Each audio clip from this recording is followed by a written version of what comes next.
दोस्तों, चाहे मर जाना जाना, लेकिन चैत्र नवरात्रि के इन 9 दिनों में भूल से भी यह 5 काम मत करना, वरना माता रानी आपसे क्रोधित हो जाएगी। आपके ऊपर मुसीबतों का पहाड़ टूट पड़ेगा। पूरी जिंदगी भिखारी बनकर गुजारनी पड़ेगी। नमस्कार दोस्तों, जय बागेश्वर धाम सरकार। तो कुंभ राशि वालों, आपका धर्मलोक यूट्यूब चैनल पर स्वागत है। दोस्तों, आपके घर की लक्ष्मी रूठकर चली जाएगी, एक एक रुपया के लिए तरसना पड़ेगा।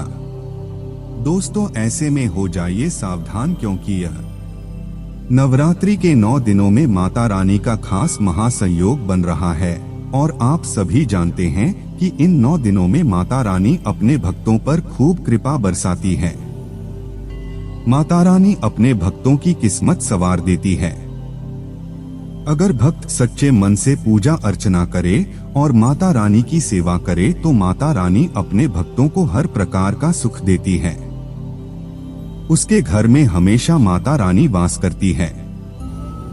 लेकिन दोस्तों, अगर कुछ गलतियां हो जाती है हमसे नवरात्रि के दौरान, तो माता रानी खुश होने के बजाय, प्रसन्न होने के बजाय उल्टा हमसे क्रोधित हो जाती है।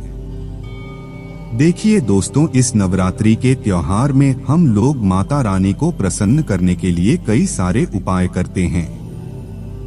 कई लोग व्रत रखते हैं, कई लोग दोस्तों तरह तरह के उपाय करते हैं, कुछ कलश स्थापना करते हैं। लेकिन हम अनजाने में भूलकर कुछ ऐसे गलत काम कर जाते हैं जो इस नवरात्रि में हमें नहीं करना चाहिए।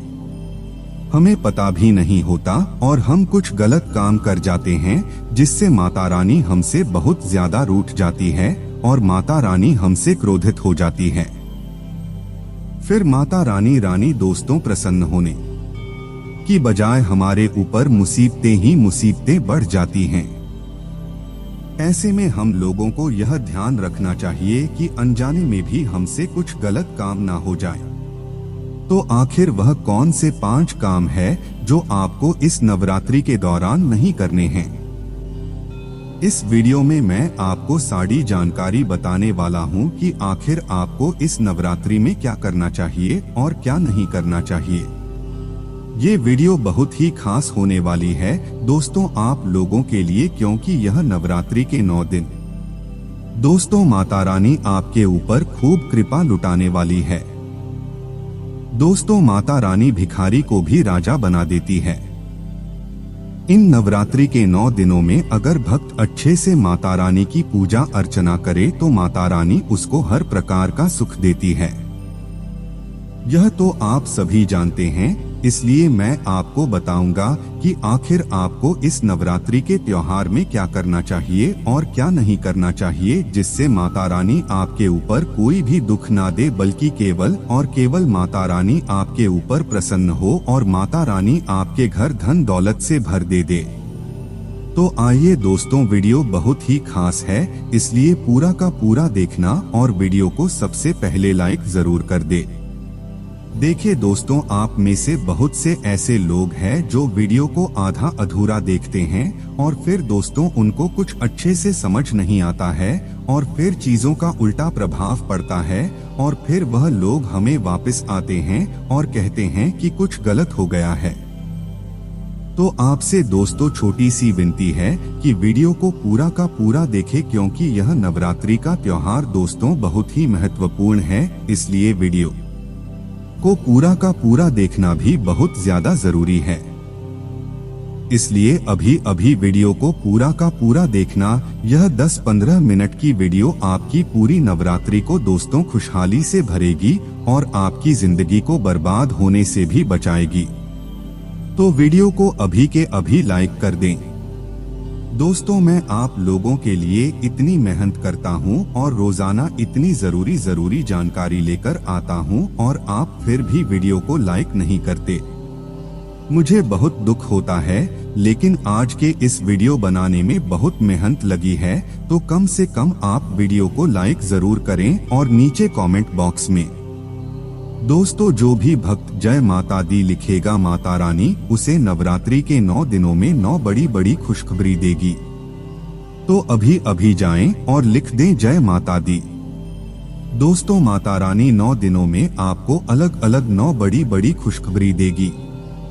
तो दोस्तों, आइए जानते हैं कि आखिर आपको नवरात्रि के 9 दिनों में क्या करना चाहिए और क्या नहीं करना चाहिए, जिससे आपके जीवन में कोई परेशानी आपको ना हो।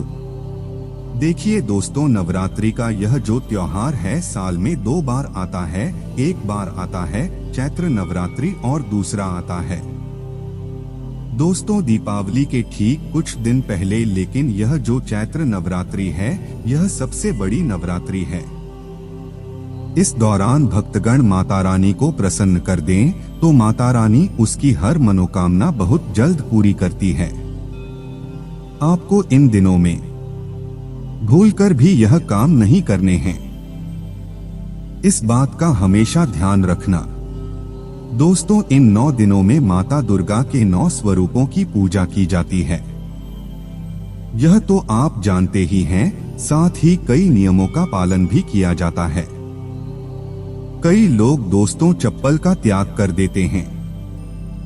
इन 9 दिनों में कई लोग माता रानी से मन्नतें मांगते हैं और अलग अलग चीजों का दान कर देते हैं, और कई लोग अलग अलग चीजों का त्याग भी करते हैं।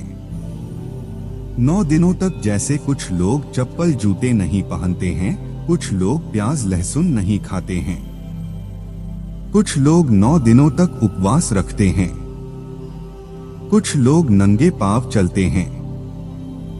लेकिन दोस्तों, इंसान लाख चाहे कितना ही कुछ कर ले, लेकिन अनजाने में अगर कुछ गलतियां हो जाती है तो वह बहुत बड़ा पाप का रूप ले लेती है। और अगर आपने भी इस वीडियो को ध्यान से नहीं सुना और अनजाने में नवरात्रि के दौरान ये गलत काम कर दिए, तो दोस्तों आप पर बड़ी मुसीबतें आ सकती हैं, क्योंकि मुझे पता है कि व्यक्ति अनजाने में बिना जानकारी के अभाव में यह कुछ गलत काम कर जाता है। इन नवरात्रि के दिनों में फिर उसके सारे काम बिगड़ जाते हैं। माता रानी उसके ऊपर क्रोधित हो जाती है और फिर व्यक्ति सोचता है कि मैंने तो माता रानी के 9 दिनों तक पूजा अर्चना करी है, माता रानी की नवरात्रि में उपवास रखें फिर भी मेरे काम नहीं बने, उल्टा मेरे ऊपर जीवन में मुसीबतें आ गई। ऐसा आखिर क्यों हुआ? तो दोस्तों, इसमें सरासर आपकी ही गलतियां होती हैं। कुछ अनजाने में आप गलत काम कर जाते हो। आज उसी के बारे में इस वीडियो में मैं चर्चा करने वाला हूं, इसलिए हर बात को ध्यान से सुनिएगा और वीडियो को हल्के में लेने की भूल मत करना। देखिए दोस्तों, नवरात्रि के 9 दिनों में आप लोगों को सबसे ज्यादा अपने घर की साफ सफाई पर ध्यान देना चाहिए, क्योंकि हमारे घर में कुछ ऐसी गंदगी पड़ी होती है जो हमारे घर में माता रानी को आने से रोकती है। ऐसे में अगर घर में गंदगी होगी तो माता रानी हमारे घर में नहीं आएगी और हमारे घर के द्वार से ही लौटकर चली जाएगी। इसलिए घर में साफ सफाई का होना बहुत ज्यादा जरूरी है। दोस्तों, आपको अपने घर में एक एक कोने की अच्छे से सफाई करनी है। कुछ लोग दोस्तों घर में साफ सफाई नहीं रखते हैं और फिर नवरात्रि के इन 9 दिनों में माता रानी को घर में आमंत्रित करते हैं, तो माता रानी आपके घर पर कैसे आएगी? कैसे आपकी माता रानी हर दुख दूर करेगी? जब आपका घर ही स्वच्छ ना हो तो फिर माता रानी आपके घर में आ ही नहीं सकती। इसलिए अपने घर की साफ सफाई का विशेष रूप से ध्यान रखें। अपने घर को अच्छे से साफ सुथरा करें। अपने घर में गंगाजल के छिड़के लगाएं। उसके बाद अपने घर में लोबान और गुगल का धूप करें। दोस्तों, आपको इस बात का ध्यान रखना है कि नवरात्रि के 9 दिनों में अपने घर में कोई भी अशुद्ध चीज लेकर ना आए, जैसे कि मांसाहारी भोजन हो गया, साथ ही कुछ चमड़े की चीज हो गई, या फिर दोस्तों कोई जीव जंतु का अंश हो गया, आपको अपने घर में नहीं लाना है, क्योंकि यह अशुद्ध चीजें होती है जिससे माता रानी को दोस्तों चोट पहुंचती है। इसलिए माता रानी के इन दिनों में अपने घर में ये सारी चीजें बिल्कुल भी ना लेकर आएं, और अगर आपके घर में पहले से ही अशुद्ध चीजें पड़ी हैं तो अपने घर से बाहर कर दें। दोस्तों, दूसरी चीज है कि आपको अपने घर के अंदर पड़े हुए जितने भी खराब कपड़े हैं, अशुद्धियां हैं, कूड़ा है, कबाड़ है, यह भी घर से बाहर निकाल देना चाहिए ताकि माता रानी आपके घर में अवश्य रूप से पधारे। दोस्तों, हमारे शास्त्रों में माँ दुर्गा की पूजा के साथ ही कुछ विशेष नियमों का पालन भी किया जाता है। मान्यता है कि नवरात्रि के 9 दिनों में माँ दुर्गा अपने वाहन के साथ धरती पर विचरण करती है और जो लोग सच्ची श्रद्धा के साथ माता दुर्गा की भक्ति में मन लगाते हैं, उनकी सभी मनोकामना पूर्ण होती है। और दोस्तों, तो यह जो चैत्र नवरात्रि है बहुत ही पावन त्योहार है और बहुत ही पवित्र महीना भी है। दोस्तों, तो ऐसे में आपको शुद्ध और सात्विकता के साथ हर नियम का पालन करना चाहिए। दोस्तों, नवरात्रि शुरू होने से पहले या फिर आप जिस भी दिन वीडियो देख रहे हो उसी दिन घर की अच्छे से साफ सफाई कर लें। घर के किसी भी कोने में जाले नहीं होने चाहिए। इसके साथ ही घर में किसी प्रकार की पुरानी टूटी फूटी चीजें भी नहीं रखना चाहिए। और दोस्तों, नवरात्रि से पहले ही घर से हटा दें या नवरात्रि लग चुकी हो तो दोस्तों उस दौरान भी आप घर से बाहर कर दें। अच्छे से घर के कोने कोने की सफाई कर लें। घर के पूजा स्थान की भी आपको बहुत अच्छे से साफ सफाई करनी चाहिए। जो घर में मंदिर है उसकी अच्छे से साफ सफाई करें और भगवान के सभी वस्त्र, पोशाक और आसन धोकर डाल दें और मंदिर में से जो अनुपयोगी चीजें हैं उनको हटा दें। इससे माता रानी का जो मंदिर है वह स्वच्छ होगा तो माता रानी आपके घर में अवश्य रूप से आएगी। दोस्तों, तो आशा ही मेरी बात आपको पसंद आ गई होगी। अब अगली चीज को ध्यान से सुनिएगा। दोस्तों, शास्त्रों में बताया गया है कि चैत्र नवरात्रि के 9 दिनों में पूरी तरह से आपको सात्विकता का पालन करना चाहिए। दोस्तों, कई लोगों की आदत होती है मांस खाने की, कई लोगों की आदत होती है नशा करने की। तो दोस्तों, आपको इन चीजों का बिल्कुल भी सेवन नहीं करना है। कई लोग प्याज और लहसुन का भी सेवन करते हैं। नवरात्रि से पहले दोस्तों, अगर आपके घर में लहसुन, प्याज है, मांस, मदिरा है तो उनको हटा देना है। इस बात का विशेष रूप से ध्यान रखिए, वरना आप अगर व्रत रखते हो या नहीं भी रखते हो तो भी माता रानी का क्रोध आप पर टूट पड़ेगा। अगर आपके घर में कोई व्यक्ति है जो मांसाहारी है, जिसको मांस खाने की आदत है या फिर जिसको नशा करने की आदत है, तो दोस्तों आप उसको अच्छे से समझा दें कि 9 दिनों तक ना ही मांस खाना है, ना ही दारू पीना है, ना ही शराब पीनी है। अगर वह यह सब चीजें छोड़ नहीं सकता तो उनको अपने 9 दिनों तक घर में ना आने दे दो। आप दोस्तों माता रानी के क्रोध से बचे रहोगे। यदि आपके घर में प्याज लहसुन है तो रसोई घर से निकालकर अलग कहीं किसी कोने में रख दें। यदि आप पूरे 9 दिनों में व्रत नहीं भी रख रहे हैं तो दोस्तों आपको फिर भी सादा भोजन करना चाहिए। 9 दिनों तक लहसुन प्याज का सेवन भी आप लोगों को नहीं करना है। अब दोस्तों अगली चीज है, कई लोग नवरात्र के दौरान नाखून काट लेते हैं और बाल काट लेते हैं। दोस्तों कई लोगों को पता नहीं होता है कि नवरात्रि के इन 9 दिनों में नाखून और बाल काटना बहुत ही अशुभ होता है। इससे माता रानी को कष्ट पहुंचता है। जब आप अपने शरीर के अंग का कोई बाल काटते हैं या फिर अपना कोई नाखून काटते हैं तो उससे माता रानी को बहुत ही पीड़ा पहुंचती है।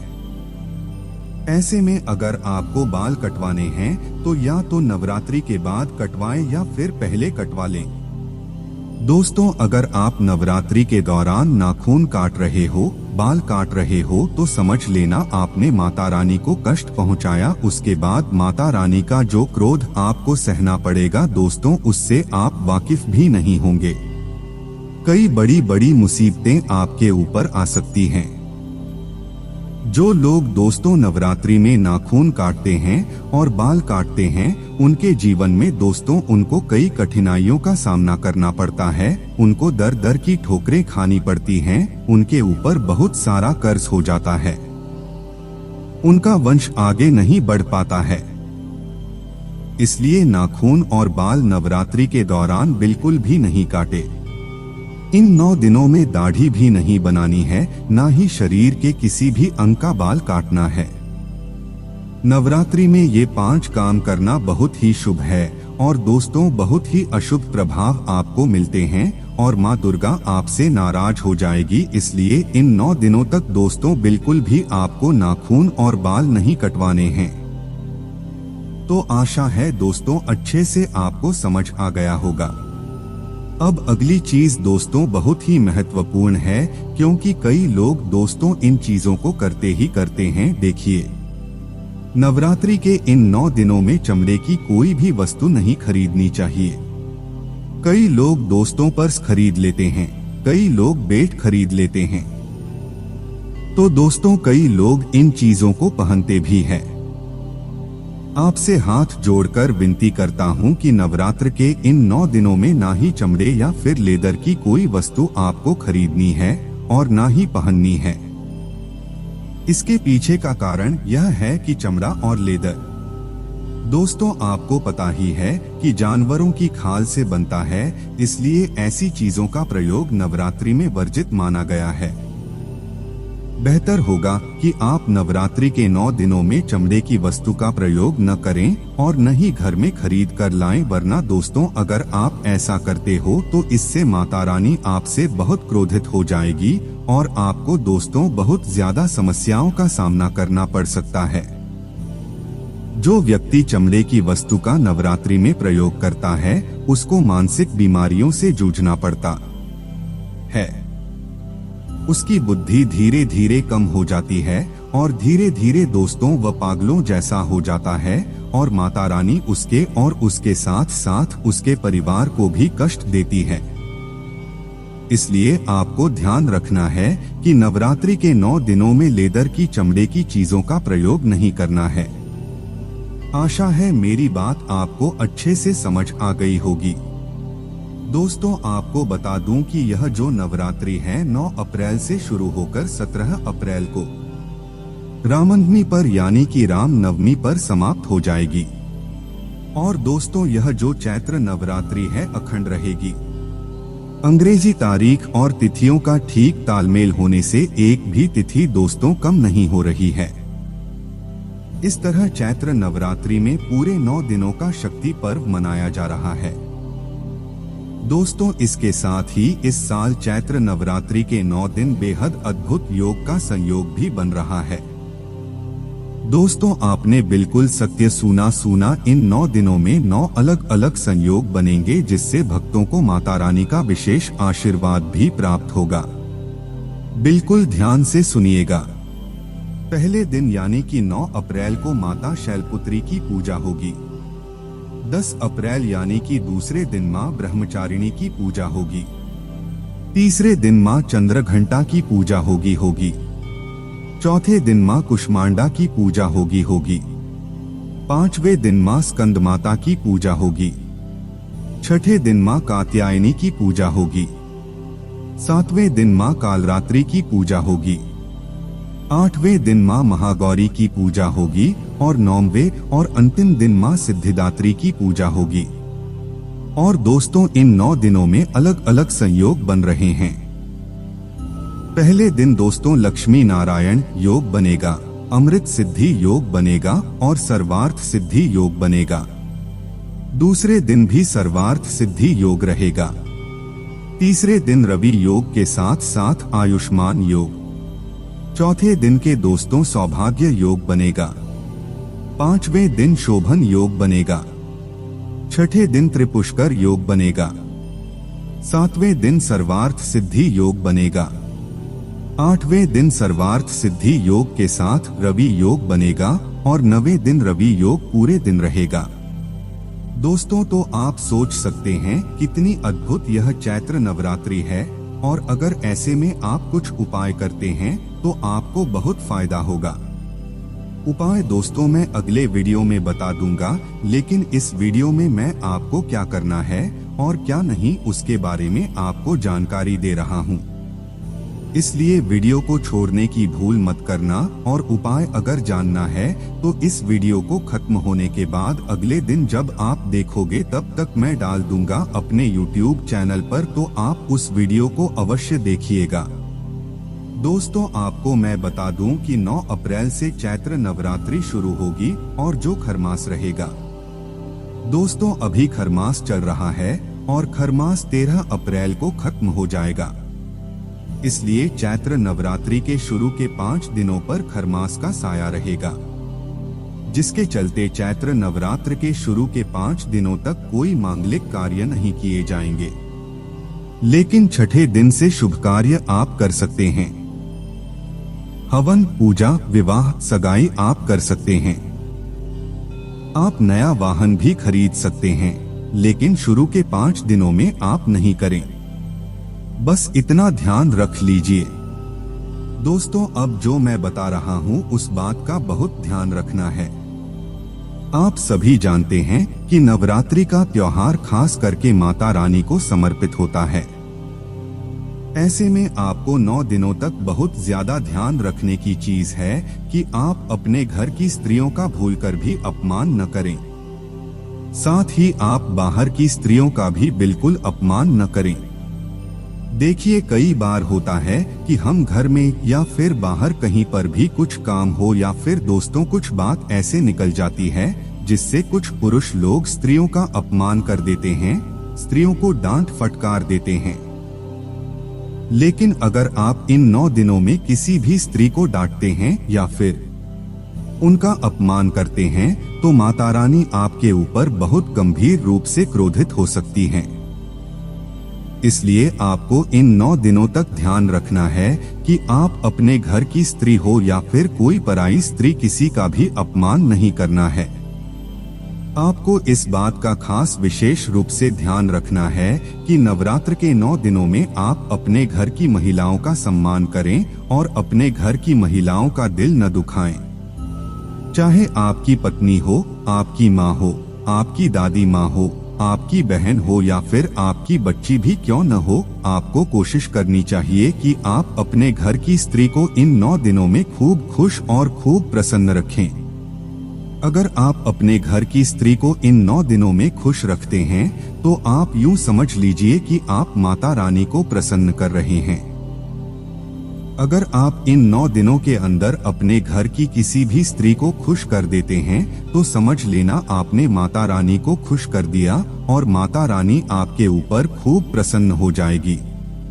इसलिए इन 9 दिनों तक दोस्तों आपको अपने घर की स्त्रियों का दिल नहीं दुखाना है और न ही उनके दिल को ठेस पहुंचाना है। आप कोशिश करें कि आपके घर की स्त्रियां इन 9 दिनों तक खूब हंसी खुशी से रहें और दोस्तों खूब प्रसन्न रहें। अगर आपके घर की स्त्री प्रसन्न रहेगी तो माता रानी प्रसन्न रहेगी। लेकिन अगर आपके घर की स्त्री इन 9 दिनों में दुखी रहेगी तो समझ लेना माता रानी भी दुखी रहेगी। आशा है मेरी बात दोस्तों आपके भेजे में अच्छे से आ गई होगी। अब दोस्तों अगली चीज की ओर बढ़ते हैं। अक्सर आप लोगों की या फिर दोस्तों अक्सर लोगों की आदत होती है कि वे बुजुर्गों का अपमान कर देते हैं, बुजुर्गों का सम्मान नहीं करते हैं। लेकिन हो जाइए सावधान, इन नवरात्रि के 9 दिनों में घर के किसी भी बुजुर्ग का या फिर बाहर आपसे उम्र में जो बड़ा हो उनका आपको बिल्कुल भी अपमान नहीं करना है। कई बार दोस्तों व्यक्ति जीवन में थोड़ी सी तरक्की हासिल कर लेता है तो वह अपने से बड़ों को दोस्तों कुछ समझता भी नहीं है। उसके अंदर घमंड आ जाता है, वह कुछ भी अनाप शनाप तक बोल देता है। आपको ध्यान रखना है कि आप अपने से बड़े बुजुर्ग का अपमान इन 9 दिनों में न करें, वरना माता रानी आपसे इतना क्रोधित हो जाएगी कि आपको दोस्तों सड़क पर ला खड़ा कर देगी। आपको इस बात का विशेष रूप से ध्यान रखना है कि आप इन 9 दिनों में किसी भी बुजुर्ग का अपमान न करें। दोस्तों अब अगली चीज की ओर बढ़ते हैं। अब अगली चीज है दोस्तों नवरात्रि के 9 दिनों में आपको सुबह जल्दी उठना है। कई लोगों की आदत होती है कि वह लोग सुबह सुबह 9 बजे 10 बजे तक उठते हैं, लेकिन आपको अपने घरों में इस तरह का माहौल नहीं रखना है। नवरात्रि के 9 दिनों में आपको सुबह 6 बजे से पहले उठ जाना है और खास करके घर की स्त्रियों को सुबह जल्दी उठने की हम सलाह देते हैं, क्योंकि घर की कई स्त्रियां होती हैं जो सुबह बहुत लेट उठती हैं। कुछ स्त्रियां 8 बजे, 9 बजे, 10 बजे और कुछ तो 11 बजे भी उठती हैं। लेकिन अब आपको ऐसा नहीं करना है। आप सभी लोगों को सुबह जल्दी उठना है। कम से कम आप सुबह 6 बजे से पहले उठ जाएं और नहा धोकर स्वच्छ हो जाएं, क्योंकि माता रानी का यह दोस्तों दिन होता है। इन 9 दिनों तक माता रानी आपके घर में वास करती है, और अगर आप इन 9 दिनों में दोस्तों लेट उठेंगे तो माता रानी आपको सोया हुआ देखकर आपका घर छोड़कर चली जाएगी। इसलिए कोशिश करें कि सुबह जल्दी उठकर आप अपने घर का झाड़ू पोछा कर लें और घर का दरवाजा खुला रखें, ताकि माता रानी आपके घर में प्रवेश कर सके। अगर आप सोए रहोगे, आपके घर में गंदगी रहेगी, तो माता रानी आपके घर में कैसे आएगी? इसलिए आपको यह गलती भूल कर भी नहीं करनी है। 9 दिनों तक जल्दी उठने का थोड़ा सा कष्ट कर लेंगे तो आपका पूरा जीवन सुधर जाएगा। अब दोस्तों, कई लोगों की आदत होती है कि दिन में भी वे लोग सो जाते हैं, खास करके घर की महिलाएं जो सुबह का काम करके दिन में सो जाती हैं।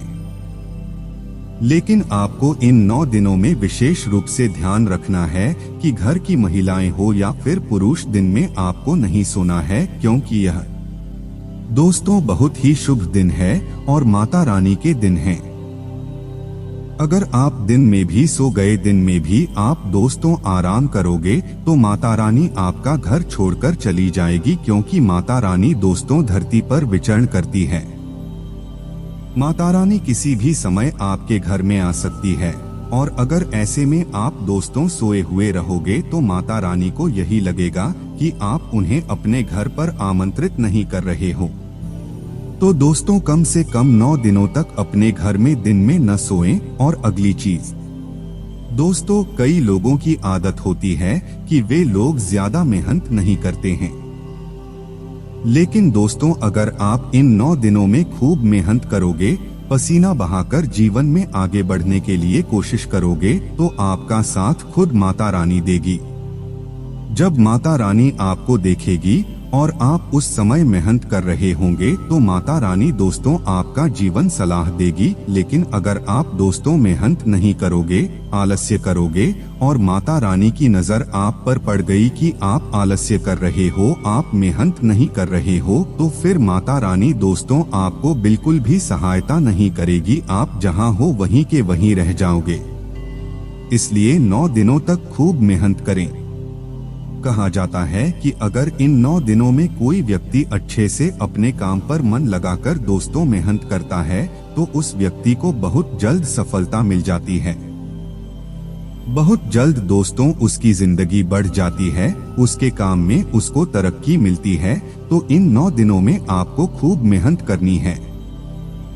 मेहनत करने से पीछे नहीं हटना है। आलस्य आपको बिल्कुल भी नहीं करना है।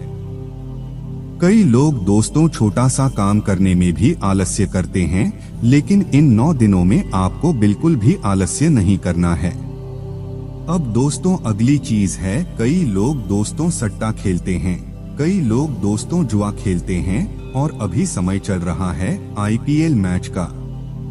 कई लोग दोस्तों क्रिकेट का सट्टा करते हैं, लेकिन इन नवरात्रि के 9 दिनों में आपको क्रिकेट का सट्टा नहीं लगाना है और ना ही कोई गैरकानूनी काम करना है, क्योंकि यह पवित्र दिन है। और अगर आप दोस्तों कुछ भी गलत कार्य करोगे तो माता रानी आपसे नाराज हो जाएगी। माता रानी आपके ऊपर दोस्तों क्रोधित हो जाएंगी। इसलिए इन 9 दिनों में दोस्तों कोई भी गलत कार्य, जैसे सट्टा हो गया, जैसे कि दोस्तों क्रिकेट का सट्टा हो गया, आपको इन चीजों से दूर रहना है, वरना आपका नुकसान भी हो सकता है। इसलिए 9 दिनों तक इन चीजों से परहेज रखें और आप अपने जीवन को सार्थक रखें। तो दोस्तों, मैंने नवरात्रि के दौरान क्या नहीं करना है वह तो बता दिया है। अब क्या करना चाहिए वह बता देता हूँ, इसलिए ध्यान से सुनिएगा। इन नवरात्रि के 9 दिनों में आप अच्छे से स्वच्छ वस्त्र पहने, रोजाना धुले हुए कपड़े पहने और रोजाना माता रानी के मंदिर जाएं। कोशिश करें कि अगर आप सुबह जल्दी उठकर, कई लोग ब्रह्मा मुहूर्त में अपने नजदीकी माता रानी के मंदिर जाते हैं, तो आप दोस्तों सुबह ब्रह्मा मुहूर्त यानी कि जो 5 बजे या जोरो पार मोरो बजे के टाइम सुबह मंदिर जाते हैं तो उसका विशेष फल मिलता है। माता रानी उनकी बहुत जल्दी सुनती है। तो आप नवरात्रि के 9 दिनों में सुबह सुबह ब्रह्मा मुहूर्त में उठकर माता रानी के मंदिर जाएं और दोस्तों से आशीर्वाद ले लें। आपकी हर मनोकामना पूर्ण होगी, यह गारंटी है दोस्तों। अब अगला काम है दोस्तों, नवरात्रि के इन 9 दिनों में आप दोस्तों व्रत रखें या फिर ना रखें, लेकिन अपने मुंह से कोई भी गलत वचन ना बोलें। कई लोगों की आदत होती है कि वह मुंह से गालियां बहुत ज्यादा बकते हैं। छोटी छोटी बातों में दोस्तों को लोग गाली देते हैं, अपशब्द बोलते रहते हैं। लेकिन नवरात्रि के 9 दिनों में भूलकर भी आपको अपने मुंह से अपशब्द नहीं निकालने होते हैं, क्योंकि नवरात्रि के 9 दिनों में देखिए सरस्वती माँ अपनी जुबान पर बैठी हुई होती है।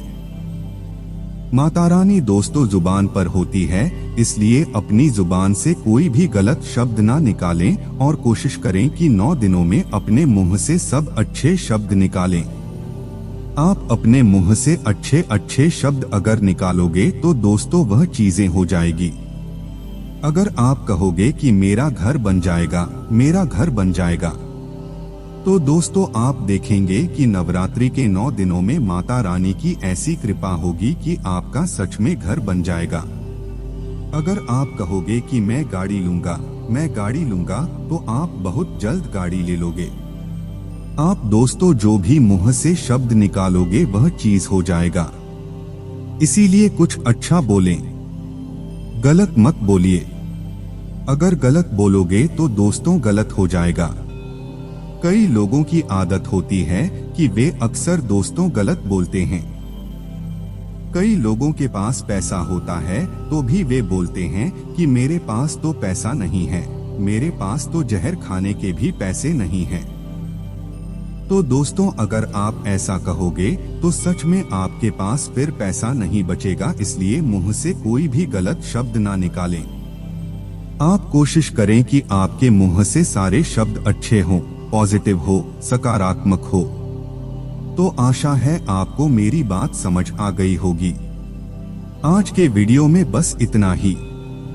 दोस्तों अगली वीडियो में आपको नवरात्र के कुछ ऐसे उपाय बताऊंगा जो अगर आपने कर दिया तो समझ जाइए दोस्तों क्या आपकी बिगड़ी हुई किस्मत संवर जाएगी, आपको सभी प्रकार का सुख मिल जाएगा। दोस्तों 10 करोड़ चाहिए तो भी तत्काल व्यवस्था हो जाएगी। ऐसे उपाय में आपको बताने वाला हूं, तो वीडियो को जरूर देखना और अभी अभी हमारे चैनल को सब्सक्राइब कर लेना।